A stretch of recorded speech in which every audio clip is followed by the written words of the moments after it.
I'm just going to burn this ball. Like, seriously. Why?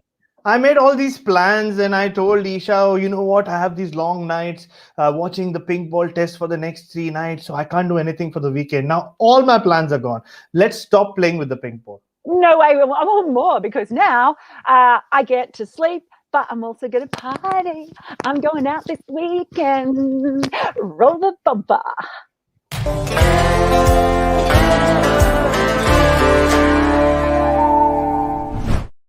Hello and welcome to the good, the bad, and the ridiculous on possibly one of the most ridiculous days of Test cricket I can remember seeing, and one of the most ridiculous Test matches, basically, all up. Bharat joining me as ever to dissect it. Can I just say one thing at the start? Thank you so much. We've had so many nominations. So many of them made me laugh. So many good points. It's hard. We can't get them all in, but we're going to get through as many as possible. Because honestly, you guys make this show, and it really. I was sitting there in the cafe laughing out loud at how funny some of these were. So thank you, Bharat. You're coping all right, aren't you?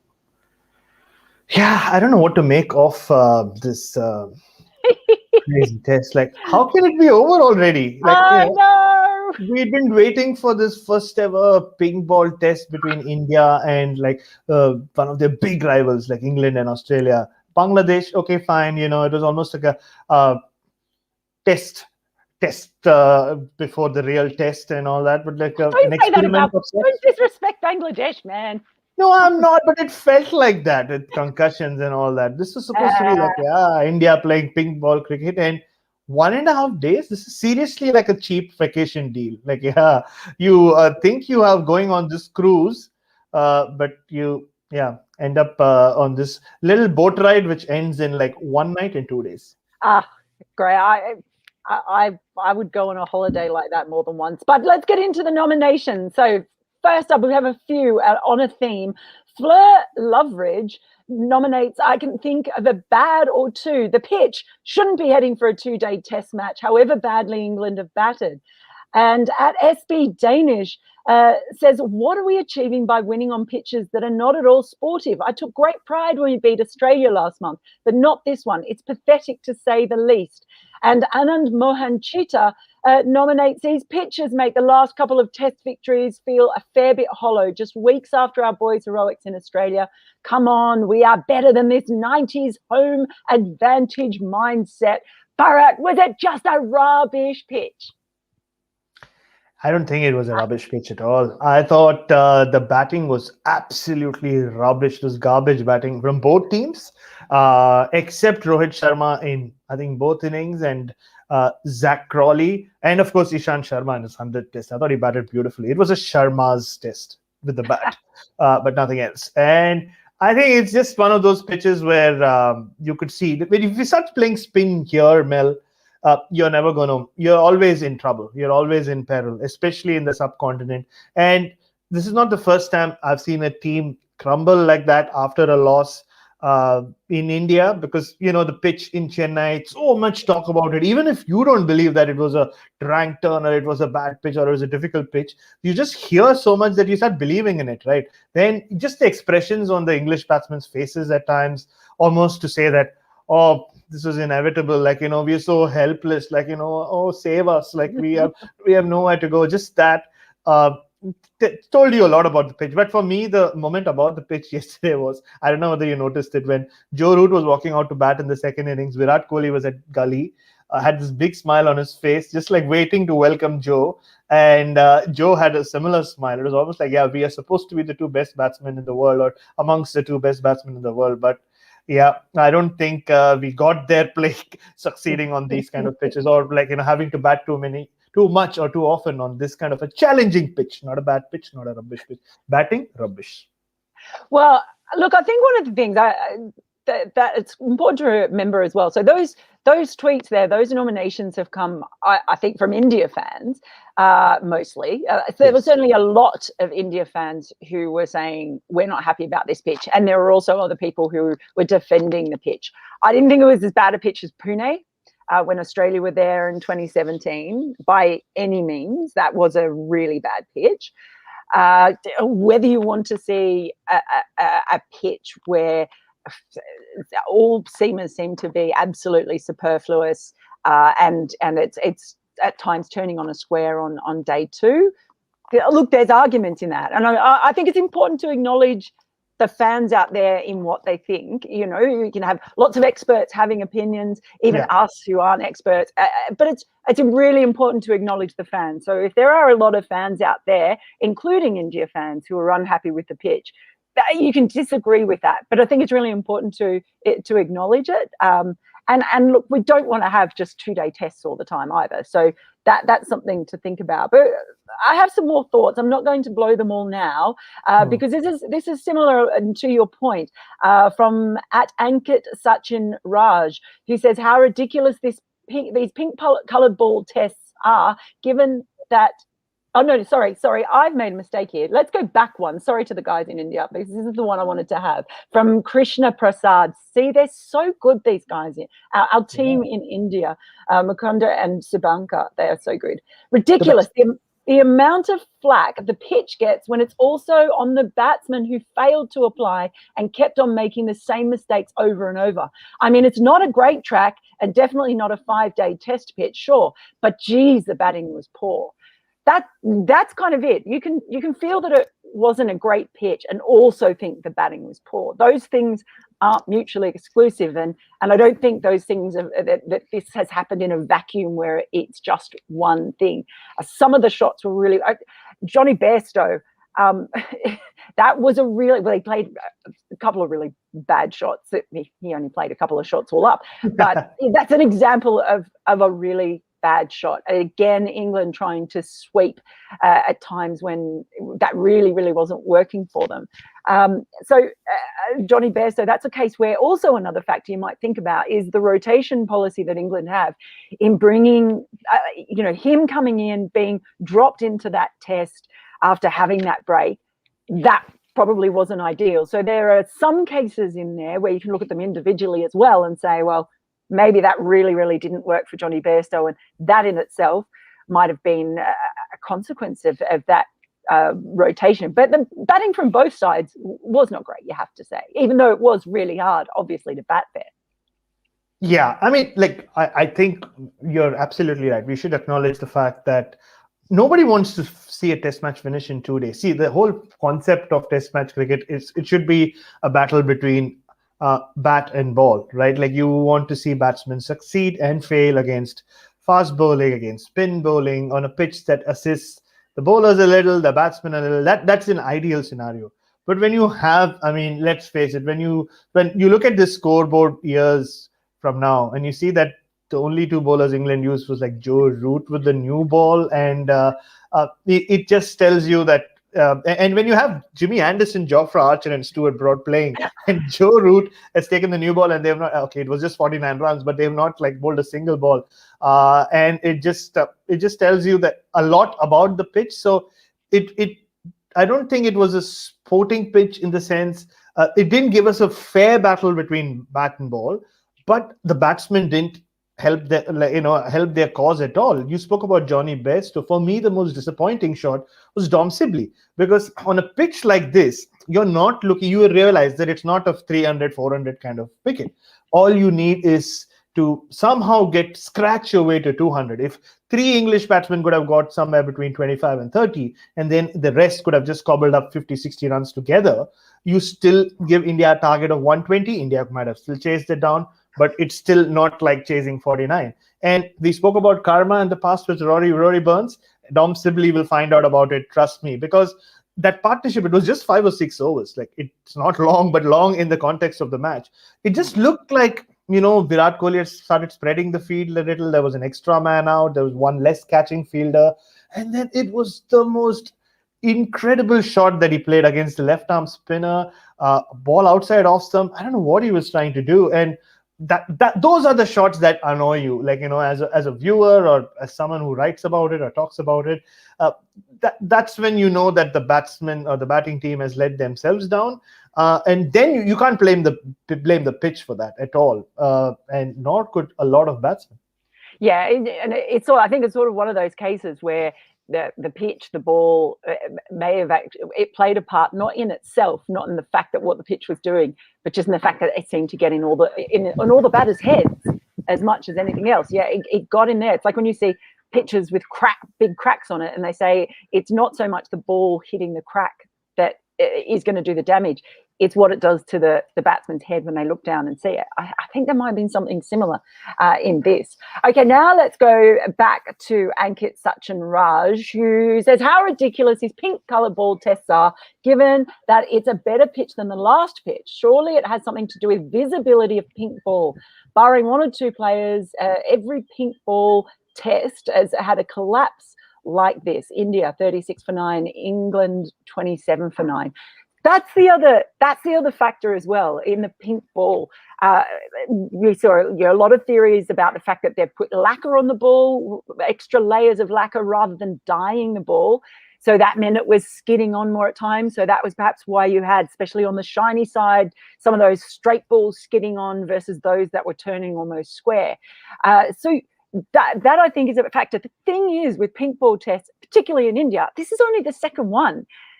There is no baseline. There's no even reasonable sample size with which you can work it out. And I think for curators as well, there's so much for them in learning what kind of pitch to try and prepare for a pink ball test. You remember in Australia where they were mucking around. First they had 8 centimetres of grass at the first one in Adelaide. They left the outfield really, really lush.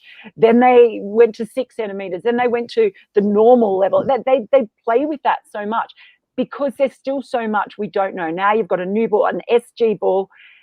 I think it's a really difficult thing. The challenge of, there's a bit more of breeze than I thought there was going to be out here today. The challenge of actually preparing a pitch.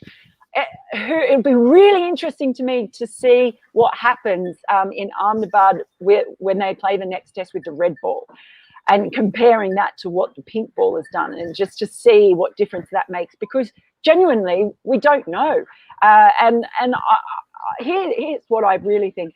All of those things have basically, whether it's the pitch, what it did to the poor batting, the ball, all of those things, I think have just combined to create a perfect storm and end up in what we saw. And hopefully that won't happen too often, as hilarious as it was at times. But I think all of those factors are perhaps in there. It's like, someone's thrown these incredibly crazy and great ingredients into a cake bowl, and you've ended up cooking a big steak because they had steak ingredients in the cake bowl. It just wasn't what you were expecting. I don't know where that analogy came from. Wow, I want to have that. So in a cake bowl, you put some steak in there, and okay. Yeah, I haven't made lunch yet, so that's what I'm going to make for lunch. But it's interesting, right? I think at some point the cricket boards need to come together and decide how they want to view this whole pink ball test phenomena.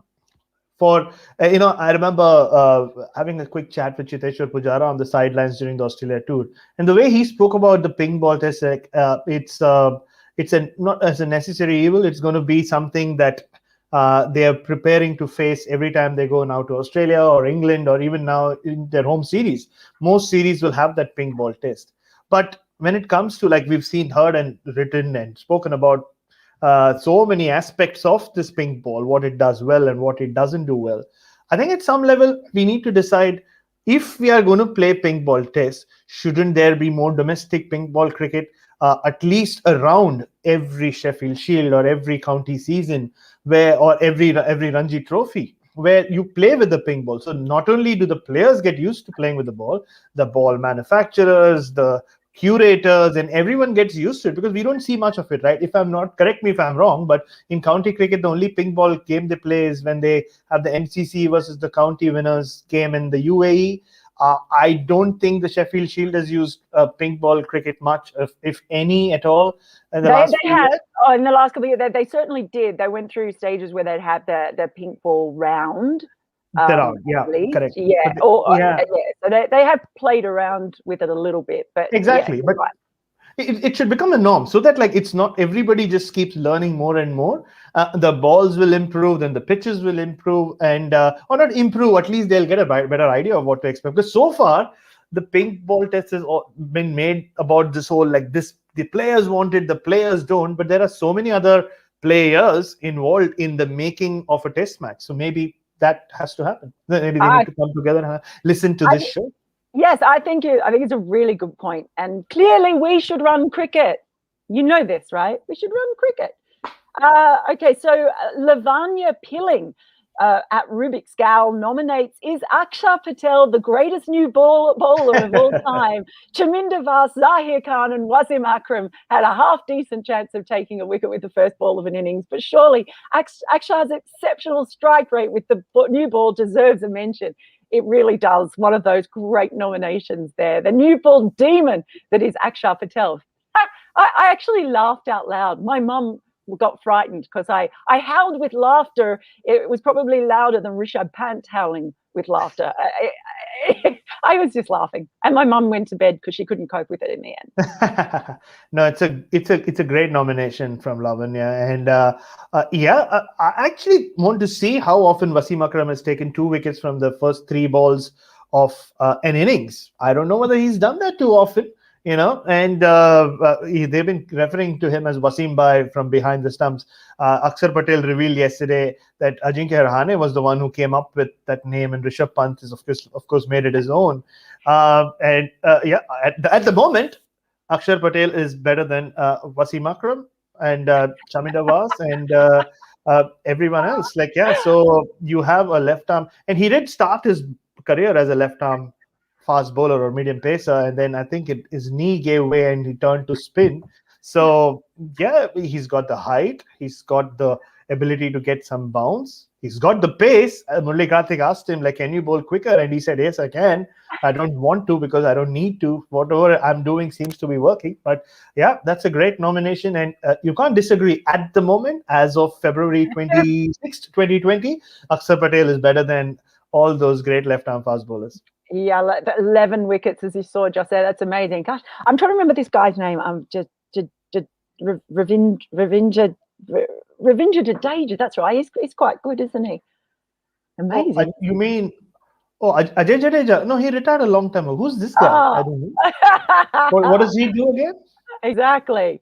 Okay, so another couple of nominations here. One from Tanu Kaushik, Joe Root's Jaffers, and In the Air Cricket Fan Podcast nominates Ridiculous Joe Root 5 for 8. Ridiculous Joe Root being England's second best spinner. How are England going to unearth spinners and batsmen to play spin when they punish County for preparing spin track and keep complaining about spinning tracks in the subcontinent? So a couple of points there around Joe Root and he. I mean, look, that was just incredible, wasn't it? I love it. The fact who on their bingo card had Joe Root opening the bowling on day 2 in a team that contained Jimmy Anderson, Jofra Archer, and Stuart Broad, and Ben Stokes saying that the seamers would be licking their lips. Maybe their lips are just dry because they've spent too much time in the Ahmedabad sun, and they should just try some lip balm instead of licking them because there was not much in it for them. I loved seeing Joe Root bowl those, I've got to say. And the fact that he got the same figures as Josh Hazlewood did in the last pink ball test in Adelaide, as some of our viewers pointed out, that's just incredible. But yes, you're right. It's a real problem. I'm going to give a shout out to George DeBell, my erstwhile colleague at Cricinfo. He wrote a piece about this, and I know he has been for a long time. England need to look at their priorities when it comes to this, because the two, Jack Leach and Dom Bess, Somerset have been punished for producing turning wickets, and it's sort of like what you say about having the pink ball and playing with the pink ball.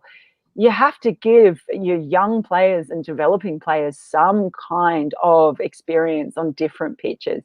And at the moment, there's not much. I think the county championship starts pretty soon. I think there's only like a couple of games, or maybe one round, or possibly 2 that will be played in the height of summer.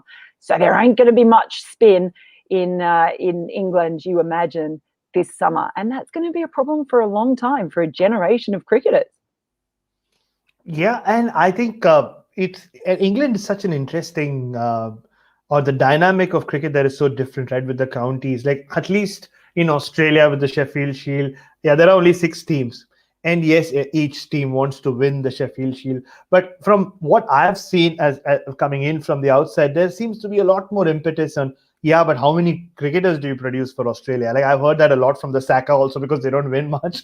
But yeah, we've been producing more cricketers for the highest level than in a long time or maybe ever before. So I think in England also there's so much that goes into like winning the championship and doing well as a county, and correct me if I'm wrong, but it's completely different to where how it is maybe in every other country in the world or in terms of cricket. So it's been an issue for England. I think they just got lucky with Graham Swan having like a world class spinner like Graham Swan, like Australia is right now going through that phase with Nathan Lyon. You almost feel like, yeah, I mean, like we have finally have a world class spinner, like after such a long time. So let's just invest our time in watching him bowl rather than invest in the future. And we're seeing that here. Like there, you talk of Mitch Swepson and all that, but like the spinning depth is not there. And yeah, I mean, see, I think Joe Root is a very underrated part timer. In my book, Michael Clark, Joe Root, Virender Sehwag, even Manas, from what I've seen in bowl, are just a cut above being just part timers. I think they are very, very useful part timers who can get you wickets. I think he has underbowled himself historically in Test cricket. Whenever he comes, I remember the World T20 final, he got Chris Gayle out when nobody expected. That was like a master stroke from Owen Morgan. It's one of those things, but would Dom Bess have succeeded on this pitch? I don't know. Like all you needed in this pitch was control, which he does not have. Jack Leach has control. Joe Root has always had control as a bowler. He doesn't bowl too many loose balls. So I think England technically picked their 2 best spinners to play on that pitch, which is Joe Root and Jack Leach. I just love the idea of Joe Root channeling the whole thing about an opposing captain coming to India, bowling part-timers and getting a swag of cricket wickets. Basically, he was channeling Michael Clark. He was. Now, Ajinkya Walker nominates as ridiculously best. Ashwin getting the better of Stokes again. Also, Ashwin getting his 400th wicket. There were so many milestones in this test, and it all seemed to get lost because of just the ludicrousness of it all. But yeah, what is that, 11 times now? No other bowler's got him out more than 6. So that has, at what point, I've always wondered this, how many times does a bowler have to get a batter out before they actually become officially a bunny? I've put this to Andrew Sampson, the great cricket statistician who works a lot for the BBC, and he's yet to come back. We've had this conversation over a couple of years. I want him to come back to me with an official bunny number to see as a percentage or a number of times. But whatever it is, Ashwin's just got Stokes' number, really, hasn't he? He does. I think there is no number. It depends on the bowler. If he starts saying that this batsman's my bunny, from that day onwards, he becomes his bunny. Because we saw that with Shane Warne and Darryl Cullen, and that was the first time I personally heard about this whole bunny business. And I think it's up to the bowler. But knowing Ashwin, I don't think he's ever going to come out and say that about Ben Stokes because he enjoys the battle a lot. Now, when I look back at it, I think Ashwin's master stroke. Unfortunately, he actually did get injured. But 2017 IPL, he got injured. He missed it. That was the only year him and Ben Stokes were teammates. So Ben Stokes never got to face Ashwin in the nets and kind of get used to him. And that's the kind of fight chess, to quote you, Mel, that Ashwin plays. You know how he is. He's always playing a game of chess with everyone else in the world, whether while it's just bowling or on YouTube or whatever he's doing in life. So it's just one of those things. But Ben Stokes, you can see, I think he's still a very good player of spin, but against Ashwin, he just he's so cynical about his own batting against Ashwin that he doesn't trust his defense. He doesn't know whether to go hard at him or not go hard at him, and we've seen him getting out in this Test series already, both while defending, both while attacking. He could have been out a couple of times before he actually got out yesterday. So yeah, he's in all sorts. I think he's had a rather forgettable tour so far has Ben Stokes. So yeah, and Ashwin's just getting better and better and better, and I'm sure we'll talk about Ashwin a lot more on this show, aren't we now? At some point, yes, I'm sure we will. I'm going to go to Siddharth Patil, who nominates ridiculous Ishant hitting a 6 for the first time in his career, making sure there's something to reminisce in his 100th. That goes back to what I said about these milestones that sort of got. I mean, Ishant hardly bowled. This whole thing, and we'll go through some of the others in there, but this was like a Hollywood movie where one of those ensemble casts where you forget that someone was in it. One of those, like, I hate the movie Love Actually. But you know, when there are so many actors in there, you're like, oh, I forgot they were here as well. And Ishant was one of them. Hardly bowled, but hey, he hit a 6. Exactly. And like, you know, in Test innings where Rohit Sharma has top scored, it was Ishant Sharma who hit a 6, and like, of course, Rohit made up for it by finishing the game off with a 6, just showing him who's the sixer Sharma in this team. So and you know, and Mel, just forget about that. Whoever told you about sixer, and like, I'm glad we reached that point. We should talk about it. It's just like, yeah, it says a lot about who that person then. The term and how it's used. It's just like, yeah, because we were tweeted a lot about that, and a lot of you helped us out in the comments as well. Even I couldn't make that connection. Of course, I've heard it before, but that's just ridiculous, not in a good way. But yeah, I think Ishant Sharma and Stuart Broad, like, you know, you speak about being part of an ensemble cast and people forgetting you. The last 2 test matches, like his 145th and 146th of his career, he's barely had to do anything. He's hardly got a bowl.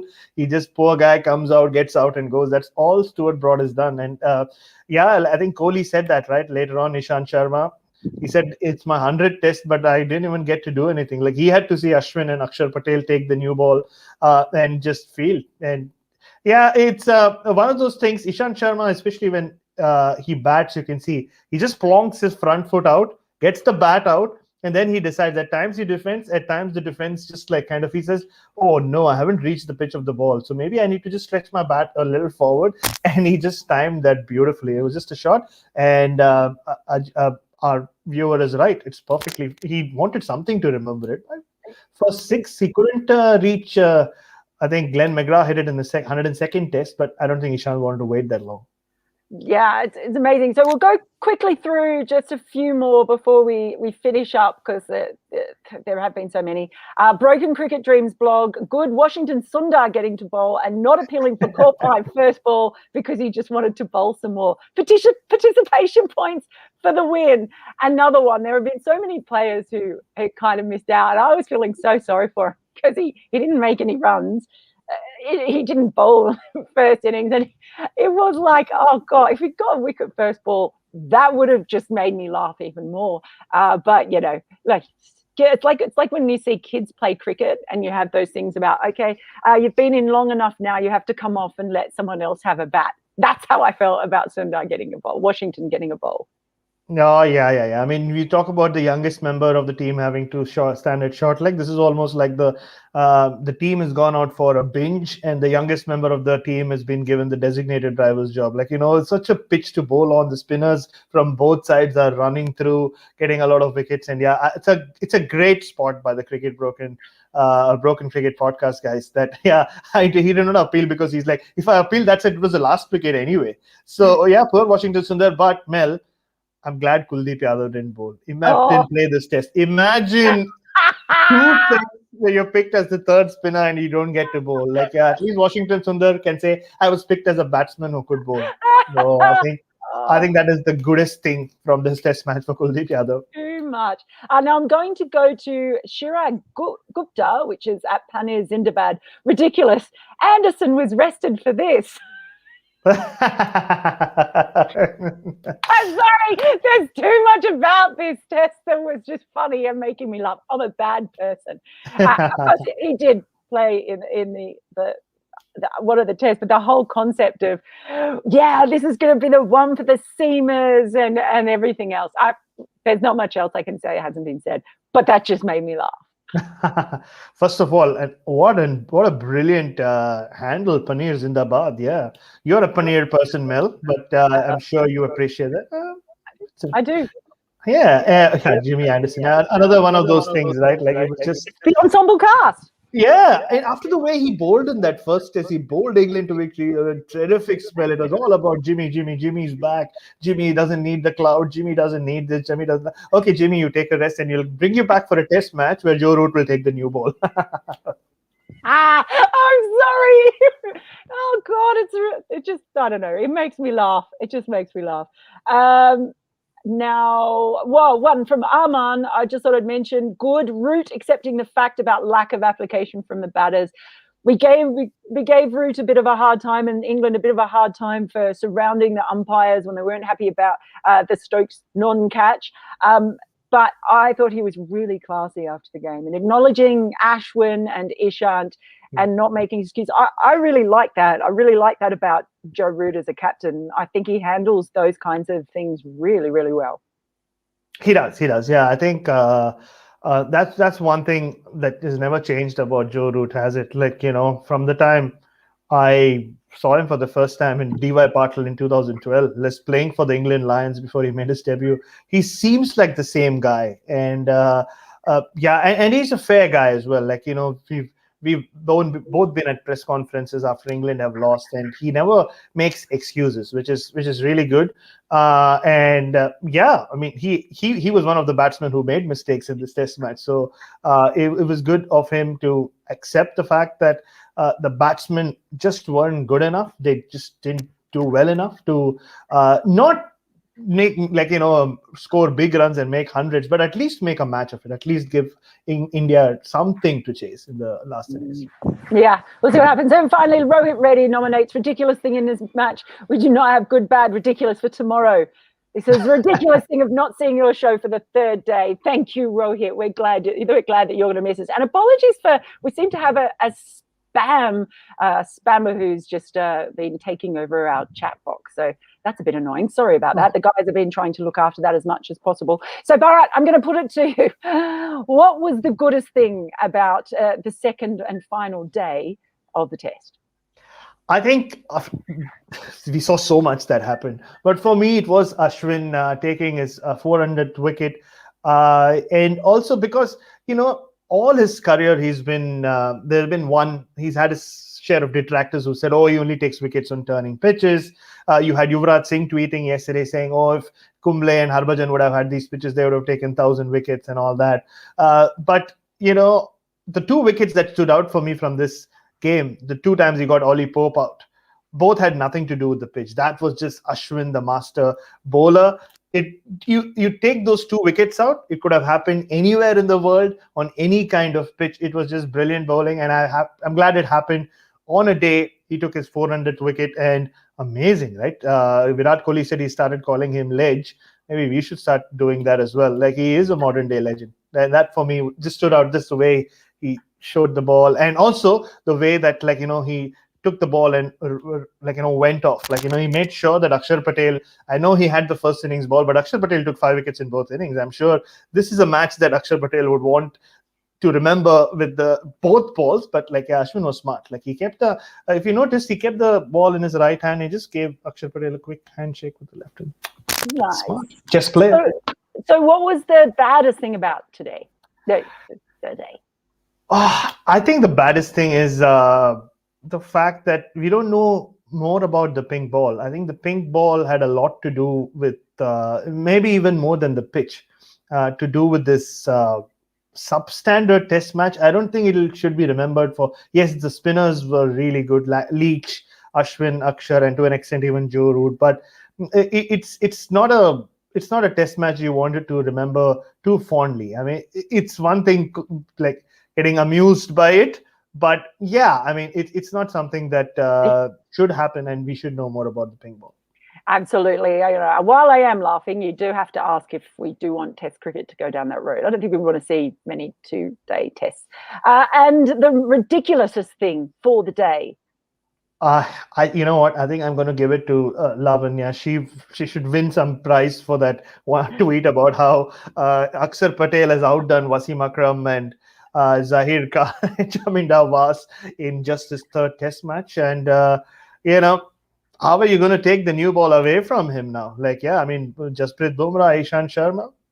Yeah, Get in line. Get in line, boys. Exactly.